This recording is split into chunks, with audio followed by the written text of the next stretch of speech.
주님께서 가르쳐 주신 이 주기도문에는 7가지 기원이 나온다고 지난주에 말씀을 드렸습니다. 그것을 다시 3가지와 4가지로 이렇게 구분할 수 있는데, 처음에 나오는 3가지는 하나님에 대한 것, 그리고 뒤에 나오는 4가지는 우리와 관련된 기원입니다. 그 첫 번째 기원이 지난주에 나눴던 이름이 거룩히 여김을 받으시오며, 그래서 우리가 이름이 거룩히 여김을 받으시오며 이렇게 기도할 때 친히 우리에게 하나님의 이름을 가르쳐 주시고 그 이름을 우리의 뒤에 두시면서 늘 우리를 지키시고 우리를 또 보호하시고 우리의 모든 필요를 채우시는 아버지가 되시겠다는 하나님의 마음을 우리가 기억하면서 그 이름에 부끄럽지 않은 삶, 그런 삶을 살기로 우리가 결단해야 됩니다. 또한 마지막 날 모든 족속과 백성과 방언에서 거룩하신 하나님의 이름을 부르며 하나님을 찬양할 날을 소망하는 그런 종말을 기다리는 이 종말론적 기도가 이 기도문 안에 담겨 있다. 이름이 거룩히 여김을 받으시오며 이 기도문 안에 담겨 있다는 말씀을 나누었습니다. 오늘은 그 앞에 나오는 3가지 하나님에 대한 3가지 기원 중에 두 번째인 제2기원 나라가 임하시오며 이 구절 안에 과연 주님께서 무슨 이 기도를 통해서 우리에게 무엇을 가르쳐 주시고 또한 우리가 이 기도할 때 우리가 무엇을 구해야 될지를 함께 나누도록 하겠습니다. 두 번째 기원은 첫 번째 기원과 밀접한 관련이 있는데요. 첫 번째 기원인 하나님의 이름이 거룩하게 여김을 받는 곳, 그러니까 그 거룩하게 여김을 받는 그곳이 바로 하나님의 나라라는 것입니다. 여기서 우리가 궁금한 것은 그러면 나라가 임하시오며 우리가 그렇게 기도하라고 말씀하셨는데 이 나라가 어떤 나라냐 하는 것입니다. 제1기원이 조금 전에 말씀드린 거죠. 종말론적 기도, 그러니까 마지막 날 이루어질 일들을 우리가 바라보면서 드리는 기도라고 말씀드렸듯이 이 기원도 역시 종말론적인 기도입니다. 이 기도문을 조금 풀어서 설명을 하자면 이렇게 설명할 수 있습니다. 하나님, 당신의 왕권을 온 세상에 드러내셔서 모든 사람이 하나님을 인정하고 고백하며 경배하게 하소서. 그러니까 나라가 임하시오며 이 기도를 좀 설명해서 풀어서 설명하면 하나님, 당신의 왕권을 온 세상에 드러내셔서 모든 사람이 하나님을 인정하고 고백하며 경배하게 하소서. 이렇게 우리가 기도한다는 것입니다. 그런데 이렇게 풀어 쓴 설명은 어디를 배경으로 하고 있냐면 스가랴 선지자의 예언을 바탕으로 이렇게 풀어서 설명합니다. 스가랴서 14장 9절에는 이렇게 말씀합니다. 여호와께서 천하의 왕이 되시리니 그날에는 여호와께서 홀로 한 분이실 것이요 그의 이름이 홀로 하나이실 것이라. 그럼 사실 유대인들은 이 스가랴서의 예언의 말씀을 통해서 이 하나님의 왕권이 아직 세상에 완전히 드러나지는 않았지만 하나님의 통치가 온전히 드러날 날을 기대하면서 기도해야 한다고 생각해 왔습니다. 그렇기 때문에 예수님께서 가르쳐 주신 이 기도, 나라가 임하시오며 이 기도는 제자들에게 있어서 유대인인 이 제자들에게 있어서 완전히 새로운 기도라기보다 이미 유대인들이 익숙하게 해오던 선지자들의 예언을 따라서 기도해오던 그런 내용이었습니다. 하지만 예수님께서 가르쳐 주신 이 기도와 유대교 기도의 기도는 그냥 문장상으로는 비슷해 보이는 것 같지만 전혀 차원이 다른 것이었습니다. 유대인들은 하나님의 통치가 이 땅에 실현되는 것을 고대하면서 그들은 오랫동안 하나님이 보내신 메시아를 기다려왔죠. 하지만 지금 이스라엘, 이 예수님 당시 이스라엘의 상황은 어떻습니까?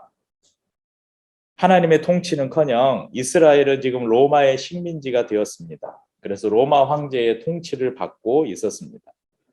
그들은 하나님이 보내신 메시아가 오셔서 이 로마 제국을 다 쓸어내고 전복시키고 하나님이 직접 통치하시는 하나님의 나라가 올 것을 믿고 기다리고 있었습니다. 예수님께서 예루살렘에 입성하실 때 수많은 군중들의 반응을 보면 우리가 그것을 짐작해 알 수 있습니다. 요한복음 12장 11절에서 13절 말씀입니다. 나사로 때문에 많은 유대인이 가서 예수를 믿음이러라. 그 이튿날에는 명절에 온 큰 무리가 예수께서 예루살렘으로 오신다는 것을 듣고 종려나무 가지를 가지고 맞으러 나가 외치되 호산나 찬송하리로다 주의 이름으로 오시느니 곧 이스라엘의 왕이시여 하더라. 여러분, 많은 사람들이 죽은 나사로를 살리시는 예수님의 기적을 봤습니다. 이것은 죽은 사람을 살린다? 이것은 메시아, 그들이 오랫동안 기다려왔던 메시아가 아니면 도저히 행할 수 없는 기적이었습니다. 그러니까 이 예수님은 우리가 기다렸던 메시아가 분명하다. 이제 그분이 예루살렘으로 들어오시니까 예루살렘에 오셔서 이제 로마를 몰아내고 예루살렘에서 왕을 자기가 유대인의 왕, 하나님의 나라를 선포하고 이제 왕이 되실 것이다. 그렇게 기대했죠. 그래서 승리를 상징하는 이 종려나무 가지를 흔들면서 우리를 구원하소서 이런 의미가 담긴 호산나를 외치며 주의 이름으로 오시느니, 주의 이름으로 오시느니가 누구니까 메시아예요. 메시아를 환영했다는 것입니다. 하지만 예수님의 모습은 어땠습니까? 멋진 백마를 타고 오시지 않으셨어요. 그러면 예수님이 유대인의 왕이라면, 최소한 유대인의 왕이라면 그분은 어떤 모습으로 오셔야 됐을까? 최소한 좀 이 정도 모습이 아니었을까? 여러분 한번 짐작을 해보세요. 네, 여러 모습으로 오셔야 되지 않으셨을까요? 백마를 타고, 이건 누가 배용준을 그린 거라는데 네, 하얀 옷을 입고 이 백마를 타고 늠름하게 들어오셔야 되시지 않으셨을까요? 그런데 예수님의 모습은 그렇지 않으셨습니다. 예수님은 어떻게 오셨냐면, 네, 어린 나귀를 타셨어요. 정말 우스꽝스러운. 여러분 어디 가서 그 동물원 같은 데 가면 나귀가 있을 거예요. 보기에는 귀여운데, 정말 귀여운데 그것을 사람이 탔다고 생각해 보세요. 곧 막 쓰러질 것 같은. 실제 나귀가 힘이 세대요. 근데 쓰러지지는 않는데 봐보세요. 뭔가 균형이 안 맞잖아요. 예수님이 이런 모습으로 들어오셨어요. 그런데 예루살렘에 입성하시는 그 모습, 그것뿐만 아니라 예수님이 예루살렘 안에서 그 행하셨던 일들과 십자가에서 그냥 너무 허무하게 돌아가시는 모습을 보면서 그 백성들의 마음이 어땠겠습니까? 예수님께서는 스가랴서, 조금 전에 그 왕 하나님의 통치를 예언했던 스가랴 선지자가 스가랴서 9장 9절에 시온에 따라 크게 기뻐할지어다 예루살렘에 따라 즐거이 부를지어다 보라 내 왕이 내게 임하시나니 그는 공의로우시며 구원을 베푸시며 겸손하여서 나귀를 타시나니 나귀의 작은 것 곧 나귀 새끼니라. 여러분 이 예언의 말씀이 있음에도 불구하고 이스라엘 백성들은 자신들이 기대했던 왕의 모습이 아닌 예수님을 보고 실망했습니다. 자신들이 그리고 그려왔던 자신들의 왕이 아니었습니다. 로마를 완전히 전복시키고 새로운 나라를 그들은 예수님께서 세우실 것을 기대했습니다. 그런데 어땠습니까? 그분은 너무나 허무하게 로마 군중들의 조롱을 받으면서 십자가에 달리셨습니다. 그런데 그 십자가에 못 박은 사람은 빌라도도 아니고 로마 군병도 아니고 실상은 누구였습니까?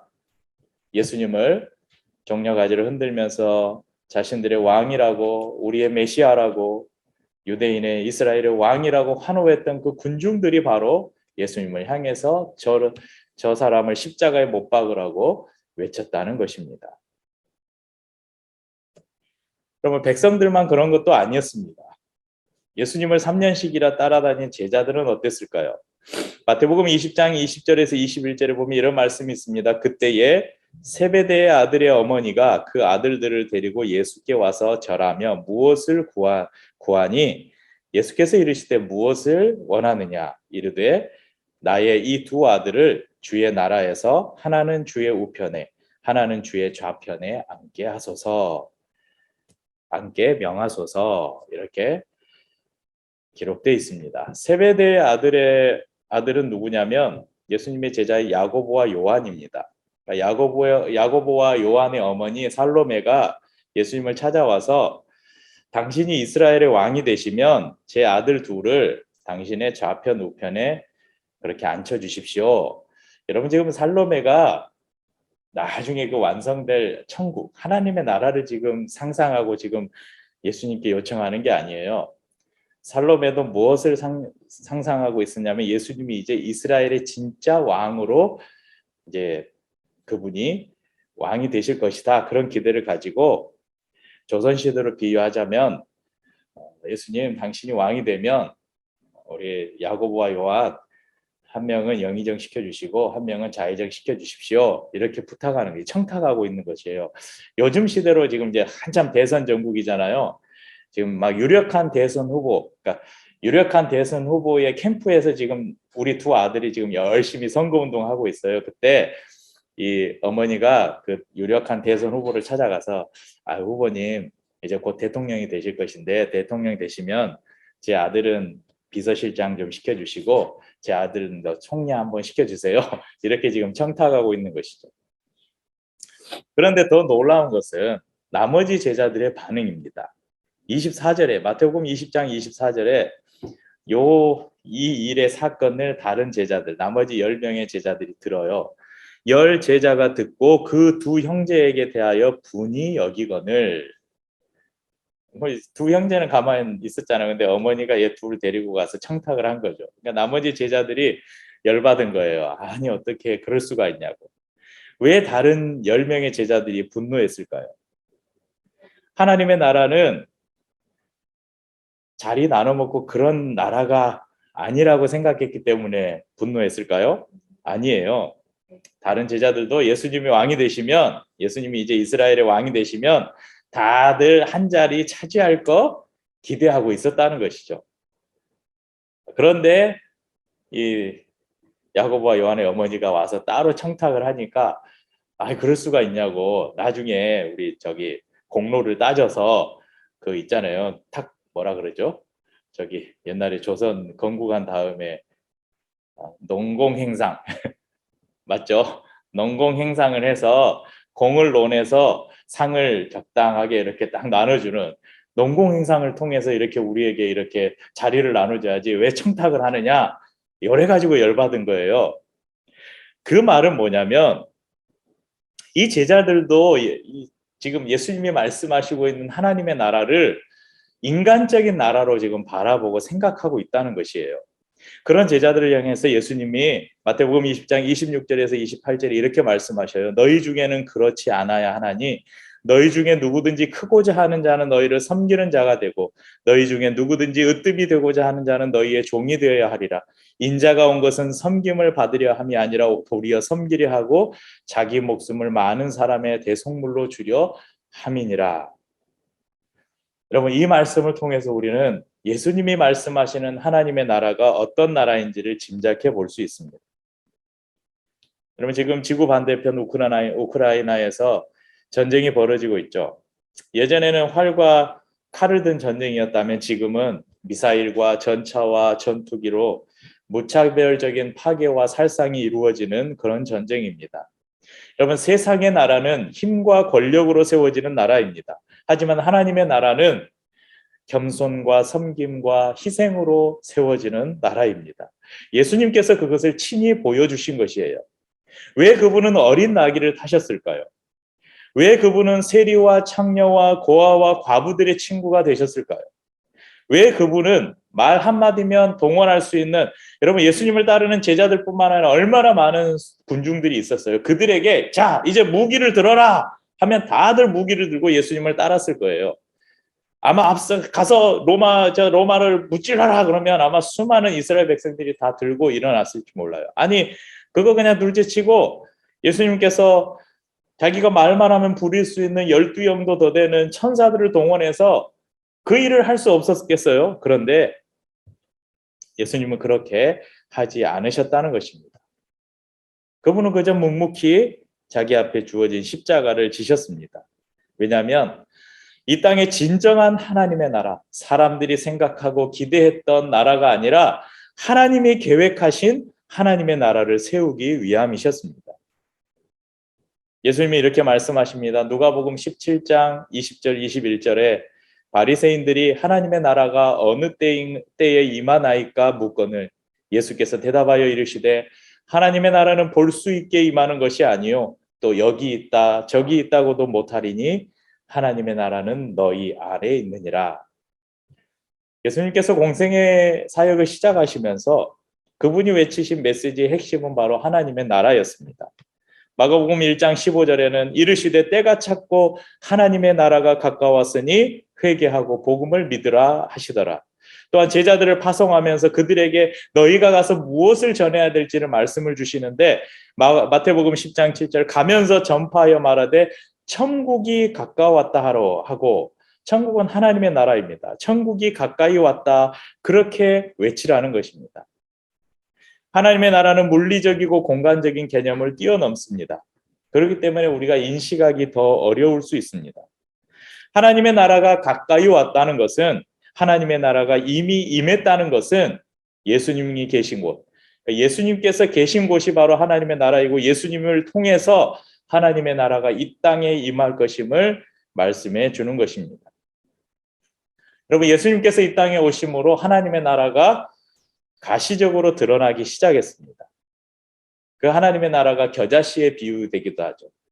정말 이 티끌만한 겨자씨가 나중에 심겨서서 자라면 새들이 와서 거기에 집을 짓는 나무로 성장하듯이 하나님의 나라는 지금은 정말 있는 것처럼 느껴지지도 않지만 나중에는 그 하나님의 나라가 온 세상을 덮을 것임을 말씀합니다.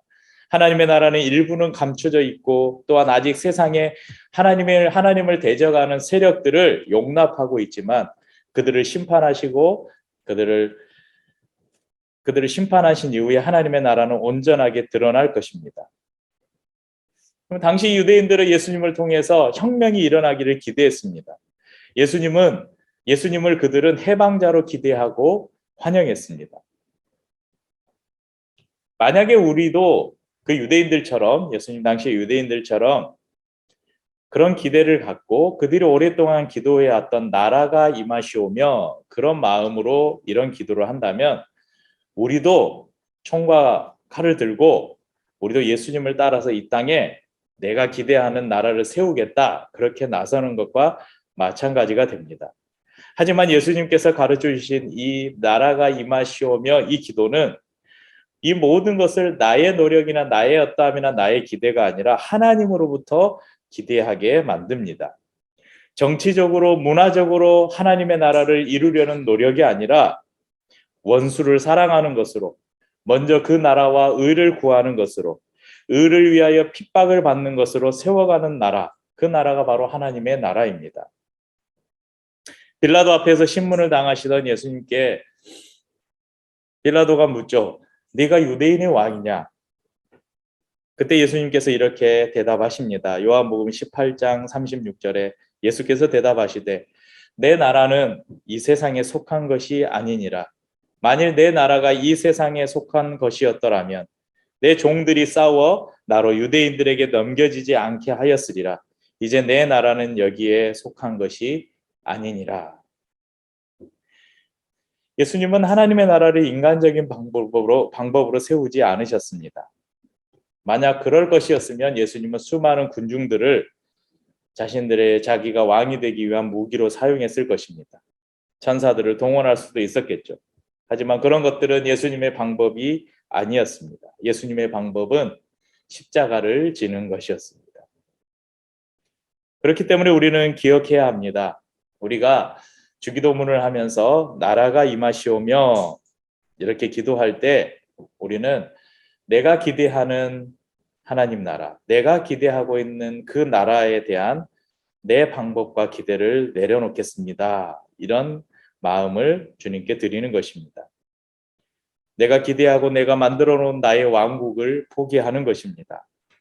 하나님의 나라를 기다리는 사람들은 이 세상에 스스로의 나라를 세우지 않습니다. 오히려 하나님의 통치에 나를 굴복시킵니다.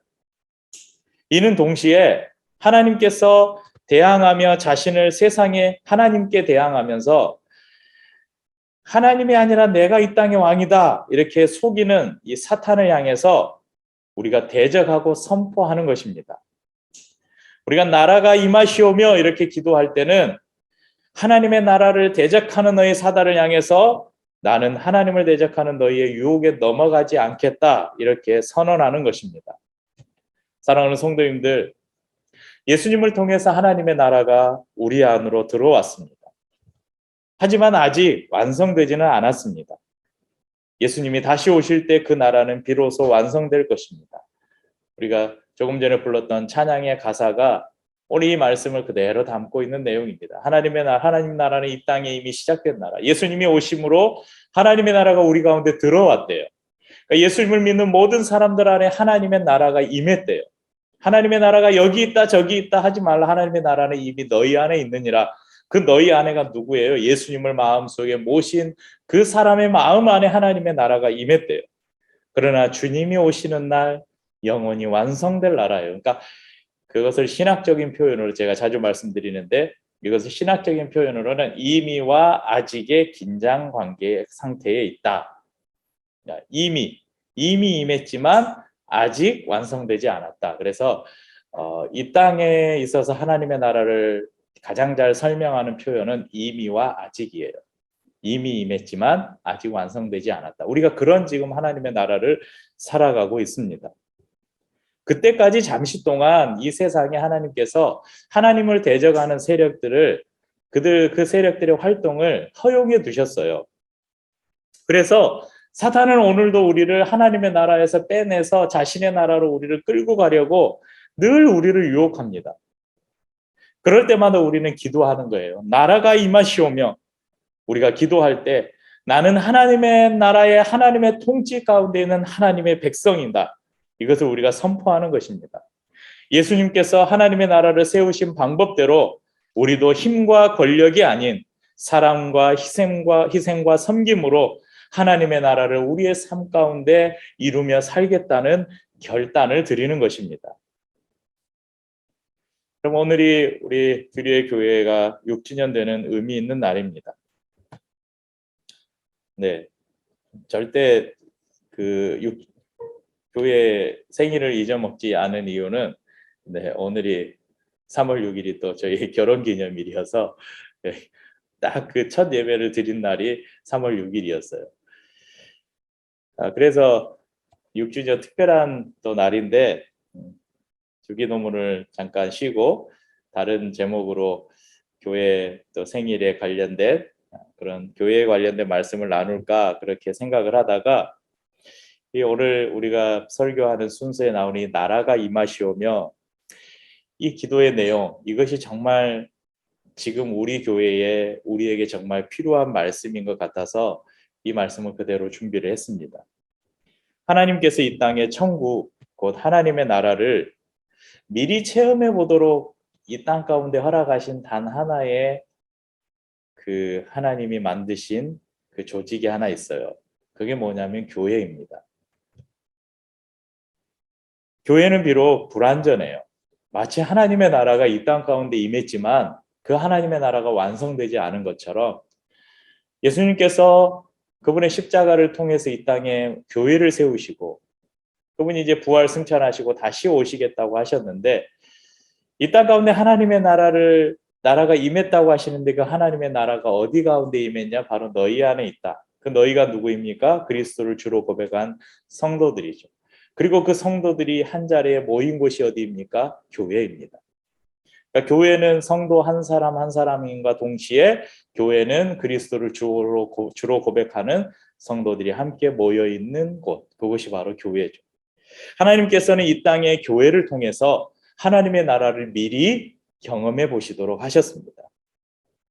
비록 불완전해요. 하나님의 나라가 아직 완성되지 않았듯이 교회는 여전히 불완전합니다. 교회의 목회자들도 불완전하고 교회의 성도들도 다 불완전합니다. 우리가 불완전한 존재이기 때문에 그렇습니다. 그렇지만 우리가 지속적으로 기도하는 것입니다. 하나님의 나라가 임하시옵소서. 하나님의 통치가 우리의 삶뿐만 아니라 하나님의 통치가 우리의 교회를 다스려 주시옵소서. 우리 교회가 늘 하나님의 통치를 받는 교회가 되시옵소서. 그렇게 기도하는 것입니다. 제가 처음 사역했던 교회, 광주의 세순교회라는 교회가 있는데 그 교회의 표어가 그거였어요. 항상 교회 벽면에 가장 크게 걸려있는 주님으로 주님 되는 교회. 이것이 이 하나님의 나라를 인정하는 성도 그리고 교회의 삶이 아닐까요? 주님으로 주님 되게 하는 교회. 주님으로 주님 되게 하는 우리의 삶. 하나님의 다스림이 있고 그 다스림을 받는 백성들이 함께 살아가는 곳. 세상의 불의와 타협하지 않고 사단의 공격에 넘어지지 않으며 하나님의 나라를 선포하는 곳. 사랑과 섬김과 나눔이 넘쳐서 누구든지 이 교회를 찾아오는 사람들마다 하나님의 숨결을 느낄 수 있는 곳. 여러분, 우리 교회가, 규리의 교회가 그런 교회가 되기를 소망합니다. 우리가 나라가 임하시오며 이렇게 기도할 때 여러분, 우리 성도님들 각자의 삶 가운데 하나님의 통치가 선포되고 우리를 유혹하는 사단을 향해서 나는 너희에게 넘어가지 않고 나는 하나님의 다스림 안에 있는 사람이나 나는 하나님의 통치 아래 있는 사람이라고 선포하면서 세상의 방법이 아닌 나의 인간적인 방법이 아닌 하나님의 방법대로 우리 안에 하나님의 나라를 누리며 살아가고 또한 종말론적인 우리가 기도를 드리면서 마지막 날 하나님께서 이 땅에 완성하실 하나님의 나라를 우리가 기다리면서 살아가는 삶. 또한 우리의 교회가 그렇게 하나님의 나라를 누리며 경험할 수 있는 그런 공동체가 되기를 우리가 이 기도를 드릴 때마다 소원하는 것입니다. 사랑하는 성도님들, 우리가 나라가 임하시오며 이 기도를 드릴 때마다 그런 하나님의 나라를 경험할 수 있는 저와 우리 모두 성도님들 되시기를 주의 이름으로 축복합니다.